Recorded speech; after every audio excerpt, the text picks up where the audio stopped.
Okay, so now we're going to look at the last part of the final exam review. So on 45, you're doing an application problem. So we're going to do a couple applications here, and then we'll do the inequalities, and then I'll get these posted for you. All right, so on 45, we have the perimeter of a rectangle is 28 centimeters. Then we have a sentence that says the length is 10 centimeters longer than the width.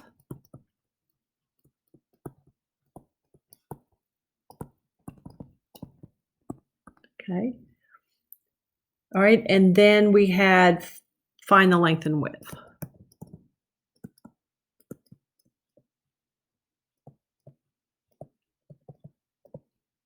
Of the rectangle, okay? All right, so the first sentence is going to give us one equation. It's going to come from the formula, perimeter equals 2L plus 2W. So you'll say the perimeter is 28, right? Well, let me do it differently. The perimeter, which can be found by doing 2L plus 2W equals 28. Let's go ahead and do that. All right, then here, the length, which is L, which is equals, and then 10 centimeters longer than the width. So if the width is W, I would need to do W plus 10 to get the length, okay? All right, so what you're going to do is you're going to take these two equations and you're going to solve the system that you get, okay? So you're going to wind up on this one probably using substitution and doing 2 times the quantity right here, put the W plus 10, and then just working that out and getting your W and then going back and adding 10. So I'm going to distribute and get 2W plus 20 plus 2W equals 28, and that's a plus. These are on the same side, so that would be 4W plus 20 equals 28. And then I would just take away the 20. So 4W would be 8, and then dividing by 4 would give me W equals 2. And then we had the equation right here that reminded us that our length equaled W plus 10 centimeters. So I'd put in the 2, add 10 to it, and I'd find out the length is 12. And then both of these were in centimeters. So when you type it in, make sure you're using centimeters. And if it asks for the length, then make sure you put in 12. Put them in the right spot. If they ask for the width, be sure you put in the 2. Okay? All right, and then we're looking at one more word problem here, which is the one about people in a play. So you got 500 people attended the play, at a play. It says that it costs $3 for adults to go, and it costs $1 for children. Okay, 1 for children.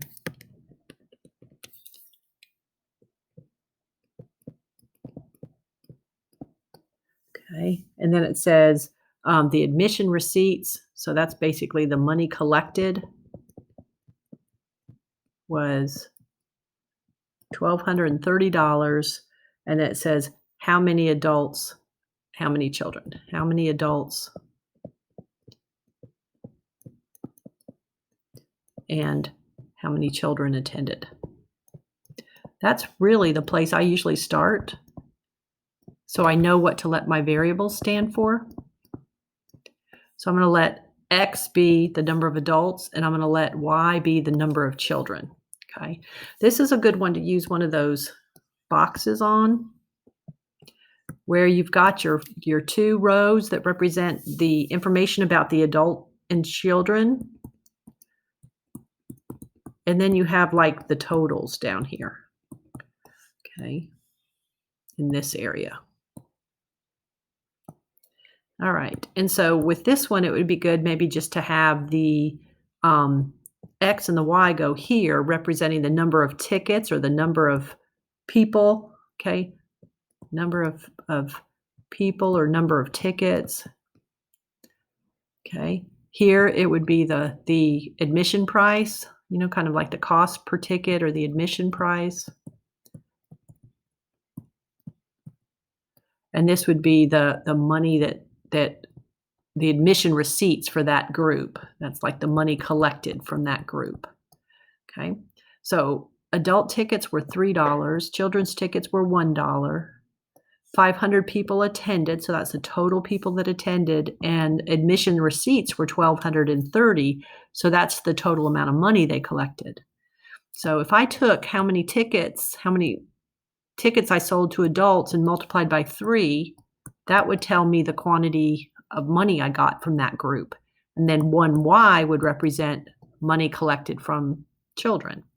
So the equations come from here and here. So x plus y would have to equal 500, and 3x plus 1y would have to equal 1,230. So you just have another system to solve. This one can be done using elimination pretty well.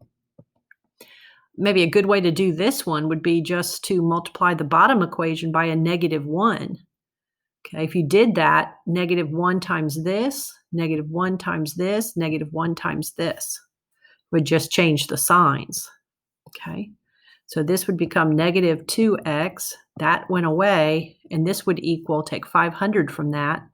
That would equal 730 negative, and then divide by -2. And so you'd wind up with x being 350 and 15, so that would be 365.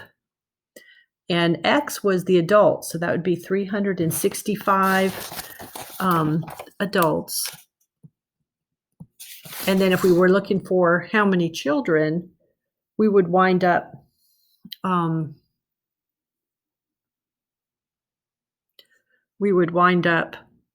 just subtracting that from 500. Okay, let me double check my numbers a minute. See what the problem was. Oh, I'm not wearing my glasses. This should have been a 90 here. This should have been a 90. So let me fix that. The only thing that would change is this equation would be a 90 right here. So if you copied mine, that's what I'm changing. Okay, and so that means this right here would change. So 1230, I'm going to take 590 away from it, and that would give me 640 negative, and -640 is what I should have had. And then that would give me 320 adults. Okay. All right, and that's because the x was adults, and that's what I was finding here. Okay, so yeah, I just thought it said 500, but it was 590. All right, and then to find the y, we know the adult and children added up would have to be 590. So you're going to take your 590 and subtract 320, and when you do, you get 270. You're basically plugging it into this equation if you want to do it mechanically, and then the 320 is just going there, and then you're subtracting it so that you can get the y by itself. It's just, why go through all of that when it's so obvious that you would just take it from 590. So that would be 270, and that would be children. And make sure you put the right number with the right type of thing. Okay, so those were the 2 word problems on the review. And then the rest of this is graphing inequalities and systems of inequalities. Okay. All right, so let's go ahead and let's do maybe 47, graphing a single inequality. Then let's go over and maybe graph one like maybe one like 49. Okay, no, let's do, well, I'll do 49 and 50. How about that? Okay, so on 47, we have x minus y, and it's greater than, strictly greater than -4. So here's what you do. There's always 2 parts. You graph the line, And then you determine the shading.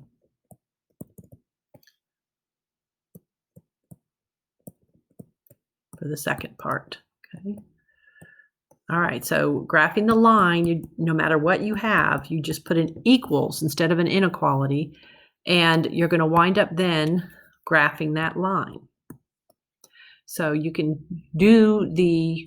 figure out the ordered pairs however you like. I would just be putting values in and figuring out the matching one, okay? So for instance, if I put a 0 in for y, I can see x would have to be -4. If y were 0, then x turns out to be -4. If x were 0, it's a little trickier. I get -y equals -4, so I'd have to divide by -1. So if x were 0, y would be +4. Then it might be worth finding another point or two. Like if I did x is -1, then I'd have to take away 3 more. So if I did -1 for x, then to get a -4, I'd have to have a 3 right there. So I could add 1 to both sides if you want to see the mechanics of it to get that the y would be 3. Okay. So once you do all of that, once you get your ordered pairs however you like to do it, you just plot those. Okay. So I'm going to come on to here and I'm going to plot the point -4, 0, 0, 4. Make sure you plot them correctly. The third point would check it. So like if you had done maybe this one down here, okay, and then one over here, or whatever. If you had plotted this one here and this one here instead, and then plotted the point -1, 3, they don't line up. So you would catch your mistake and realize, oh, wait a minute, I did those ordered pairs backwards. Now, when you go to graph your line, there's one thing you have to do. This one doesn't have an or equal to, so it would be dashed. That's kind of like when you do the parenthesis when you have a single variable. So we're going to dash this line because the points on the line are not solutions. And then we're just needing to graph one side or the other of that boundary. And so pick a point that's not on the line. It could be 0, 0, or it could be like 1, 1. Think about a point that's not on the line that's easy to plug in. So what if we were to test this? So we're test if, and it can be any point not on the line, is a solution is what we're doing. So when I test it and I plug in a 1 for the x and a 1 for the y, and I check it, 0 is 0 greater than -4. This is probably a little challenging here for you because of the 0. Is 0 bigger than -4? Yes, it is. It's further to the right. So yes. So that means this point that I picked over here, remember those were just points I plotted earlier. Okay. So the point I'm testing is here and it works. So that means you would dump the bucket and shade on that side right there. Okay. And I've gone through how to use the tool, but this is where it has like that little bucket and it looks like you're tipping the bucket of paint. It's kind of tipped over sort of like that. And it has paint running out of it. And then there's a spot where you can make the line dashed or solid. All right, now 49 and 50 just have you graph 2 lines at once on the same coordinate plane. Let's do 49. 49 has 2x plus y less than or equal to 4, and then y minus 1 less than or equal to 0. So I would get a couple data points on each and then go and graph those. So like if I plug in a 0 for x, y would be 4. Plug in a 2 for x, y would be 0. Plug in a 1 for x, y would be 1. Okay. So I can go ahead and get that graphed. Let's do that one in red. 0, 4, 2, 0, and 1, 1. So if you plotted 0, 4 and you plotted it over here and plotted 2, 0 up here and then went to plot 1, 1, they maybe don't quite line up like you might think. Okay, they're kind of close though, so you may not catch that mistake. Really, 0, 4 should be up here, 2, 0 should be here, and then here's 1, 1. Okay, so when you're doing a hand-drawn graph, darn it, I was fudging it and I was actually wrong. The reason they don't line up either way is because I messed it up. This would be a 2. Okay, so that would be a 1, 2. Now that looks better. All right, so I was trying to make a point about using 3 points to test it, and then I made a mistake when I found that. I don't want to redo the video, so I'm just going to correct that. So here's this line, and it was or equal to, both of them. So these will be solid when you go to graph them. So I'm just going to do that solid line right there, okay? All right. And then I wait to shade when I'm doing these on the computer, but I think about it here before I move on when I'm doing it on my paper. So a good point you might test is the point 0, 0. So after we've gotten that one, test a point that's not on the line like 0, 0. And if I plug in a 0 for x and for y, it will be less than or equal to 4. So that means where 0, 0 is located, which is here, I should shade towards it, okay? So this is what I should be thinking for now. All right, but I do the other line on that same graph. So I'm going to do that one in red. So I want the red one. Come on, get out of there. All right, and I'm going to be graphing this line. Now, y minus 1 less than or equal to 0. If you just add 1 to both sides, that's equivalent to y is less than or equal to 1. Okay, that's what I'm really trying to graph. So I'm going to graph y equals 1, and then I'm going to determine the shading. Okay, so do those two parts. But y equal 1 is a little different than the others. It's just saying no matter what, y is 1. So that means that one would be a horizontal line up here at 1. Okay, this down here is my x-axis right here. Okay, and it was solid. And then it says y would, then I can see that y would have to be less than or equal to 1, which means I know it would be below it. And then you're looking for, this is kind of like an and problem. You're looking for where you have the shading on both. Okay, so don't stop at the x-axis. Don't start at the x-axis. When you think about your final answer on this one, it would be all the points below y equal 1 on down, all of those. Okay, no, it wouldn't. Darn it, you can't have it keep going. I meant it would be all the points below y equal 1. Sorry, I'm getting tired. I haven't had any food for a while.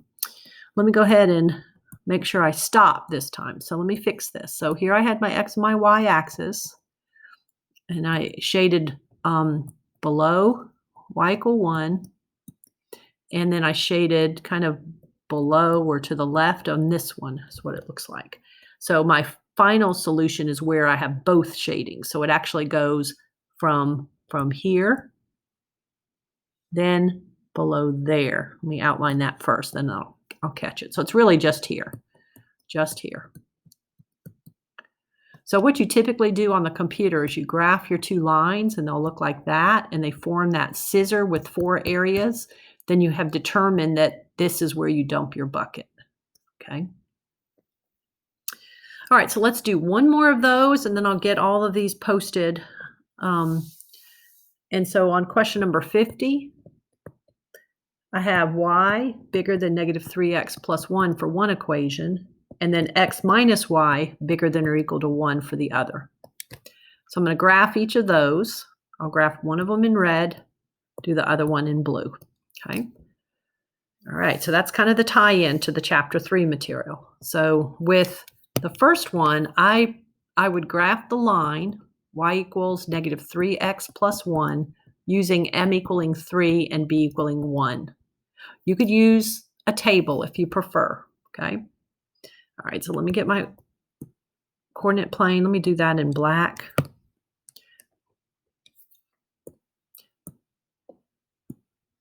We're just going to graph both of these lines on the same coordinate plane in a minute. This one said that b was 1